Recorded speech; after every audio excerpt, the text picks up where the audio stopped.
No one likes a downturn in the market, watching their investments go down. But listen, it's an inevitable part of being an investor. So I've got 3 reminders so that you have the right perspective going through today's downturn.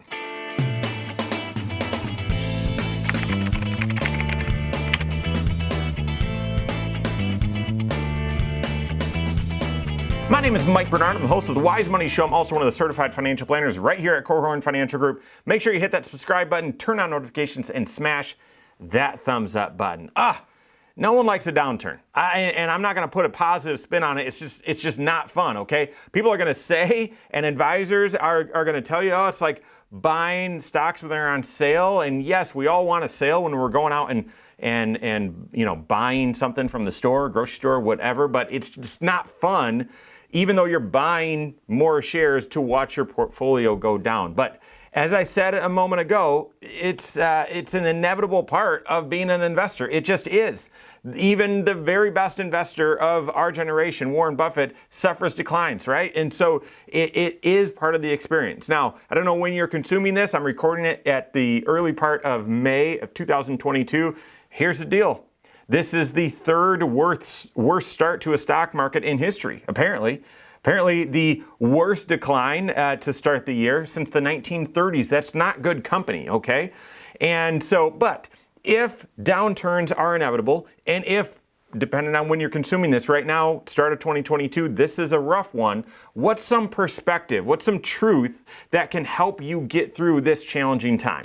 Number 1, stock market declines do not last forever. Well, obviously, okay? But I got to remind myself that, and you might need that reminder as well. Why? Because we all suffer from 2 things: recency bias and its cousin, investment amnesia or investor amnesia. I mean, we all are so focused and infatuated with whatever the market's done recently. That's what it will continue to do forever into the future. And it's very easy to feel that way when you start seeing those declines and those red numbers on your statements or as you're looking at the market. But it's helpful to remind ourselves that this doesn't last forever, okay? Take a look at a couple of these charts. This is a list of the latest corrections. Now, a correction is a drop of 10% or more. This is showing a correction of 5% or more. But look at how frequent they are. This one right now has lasted 118 days and down almost 15%. Let's see, the last time we had one that was 10% or more was it bottomed after just 22 days. The time before that, now this one doesn't even count, right? It's the pandemic recession. It's the fastest bear market ever, a peak to trough of just 33 days. A 15% decline back during the Greece default back in 2015, 2016. That decline was over a 267-day time period. But all of these are within the year, okay? So downturns in the stock market, while they can conjure up lots of emotions, while no one likes them, they are also temporary, okay? And so even though it feels like they may last forever, they're not going to. Another perspective on this has to do with, well, are we seeing a downturn in the market that's connected to a recession or not? Right now, the odds of a recession are 1 in 3 that we enter into one later period of 2022 or early in 2023. So if we're not in a recession, the correction is, just about, 118 days. If we do see a recession, typically takes about a year or so to get to that bottom point before the recovery begins. But there again, it's not a permanent feature. And if you look at that, and I'm just going to blow it up in larger perspective, we see a correction of a 10% drop or more in the market on average almost every year, every 18 months or so, okay? We see a recession or a bear market, if you will. I'm using these terms interchangeably, even though they mean 2 different things. They're connected, not the same thing. About 1 out of every 5 years, okay? So these periods of decline are temporary. They don't last forever, okay? But they are it's a feature of being an investor. Next, I would remind you that these intra-year declines, these are normal. We're at a 15% decline year to date. Now, it just so happens what's unique about this is we started the year and then it's been pretty much straight down since. A lot of volatility, but we haven't seen another peak, so that is unusual. But a drop of 14% is average going back 40 years. That is a normal part of being an investor. And yet, going back those 42 years, even despite that average decline of 14%, 32 of those 42 years, the stock market still ended the year positive. Now, that's extremely helpful to consider right now, because even with this type of start, the previous 10 worst starts to the year ever have an average return for the remainder part of the year of a positive 10%. So while this could continue to get worse,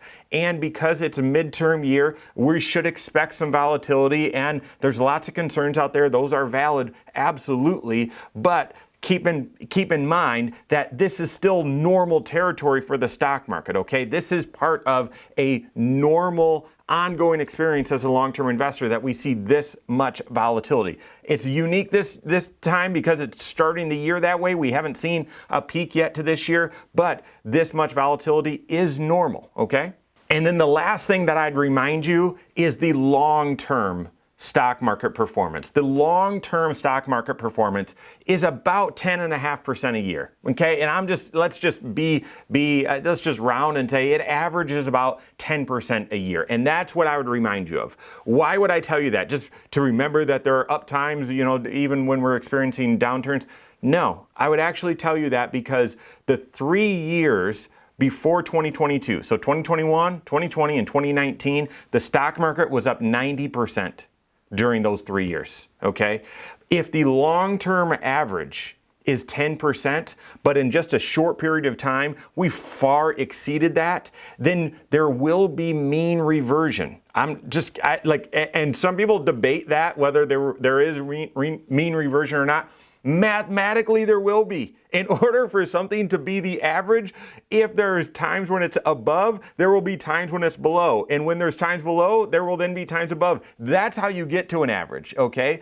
And we've got so much history about how the stock market performs that over time, it's been about 10%, okay? So if we go through a time period that we are experiencing above average returns, I think going back to since the bottom, since 2008, I think the stock market's averaged 14%, 15% up until this year. So if we go through a time period where the average returns are above, we can inevitably expect some downturns as well, so that the overall average still comes out to what that average is, okay? So take this example, and maybe you've heard this one, but if you flip a coin 10 times and they're all heads, what's the probability on the 11th coin flip that it'll be heads as well? And you might think, well, geez, probably not very high. No, the probability of that coin flip is still 50-50, right?